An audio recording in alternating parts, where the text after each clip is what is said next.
Hi everyone, I'm Dale Smith, aka Journo Dale, and we're here to talk about Canadian politics.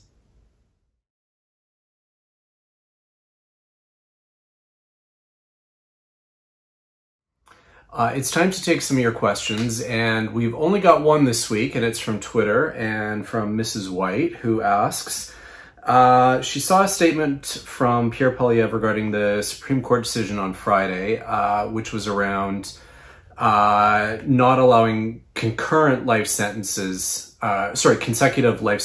without parole, which means it's 25 years regardless of how many people were murdered, essentially. And that's only to apply for parole and not automatically being granted. And her question is, what, if any, rules should MPs follow when making such statements? Rules is kind of hard to say anything hard and fast, because it is legitimate to criticize Supreme Court decisions. In this particular case, Mr. Poilievre's statement was blatantly false, which is a problem. And so if there is to be a rule, first one should be don't lie about what the decision actually said.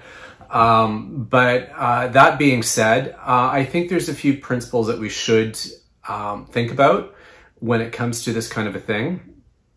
You'll notice that Mr. Poilievre and also Patrick Brown and Jean Charest all came out with statements after this decision and they all equally said we should invoke the notwithstanding clause to overturn or to override this, which is a legitimate political exercise. The notwithstanding clause does exist for a reason in the Charter and the Constitution. And that's largely because it's a recognition that sometimes decisions that the Supreme Court makes are politically unsaleable, or just sometimes they also get it wrong.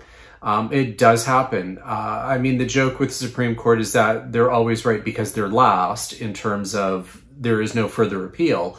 But it's also that sometimes the Supreme Court does get it wrong, and you'll notice they even kind of somewhat admit that themselves with certain things, like the trilogy of administrative law decisions that kind of went on for years and years and became even more contentious with each particular time they tried to refine their own jurisprudence on it.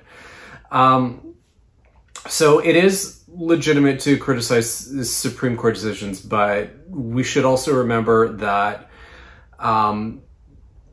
rushing immediately to promising to use the notwithstanding clause is something of a problem. It is a valid exercise in certain contexts, but we need to be very careful with how we're thinking of it and not just using it for populist ends. And that's really kind of what we're seeing with this particular decision and the reactions to it. A lot of it is based on this false reading that this means that mass murderers can get out in 25 years, and that's not what the decision said at all. It's that they have the ability to apply for parole after 25 years. It doesn't mean they're going to get it. Almost certainly they're not going to get it, but the Supreme Court said that without the possibility, that was the part that offended human dignity, essentially, that this was just a slow death sentence. And there is a particular philosophical debate around that and, kind of where we are in a society. There's also the principles that our penal system is supposed to be based on the notion that you can be rehabilitated, and if you deny someone the ability to even apply for parole for 150 years, which was the kind of initial thinking behind this particular case, then it becomes a meaningless distinction. And so that's kind of the background in there. So if there's any principles we should be thinking about when it comes to criticizing Supreme Court decisions or politicians who do so, I think the first principle is always, one, tell the truth about what the decision actually says. And there's a lot of cases where that doesn't happen, or where the decision is more nuanced and we reduce it to certain black and white principles. There was a decision a few weeks ago around automatism as a defense, which everyone was reducing to extreme intoxication. And extreme intoxication and automatism are two different things. But they were relating them, and again, having very political reactions based on that misunderstanding, deliberate or otherwise. And I guess the other principle would be just to be judicious with where you advocate using the notwithstanding clause. We're having a lot of issues right now with premiers who are trying to invoke it preemptively because they know that the laws that they're passing are not going to be constitutional. And we're seeing that in Quebec right now, particularly with their Law 21 around religious symbols, and with their new languages law, which has some fairly unconstitutional provisions around search and seizure.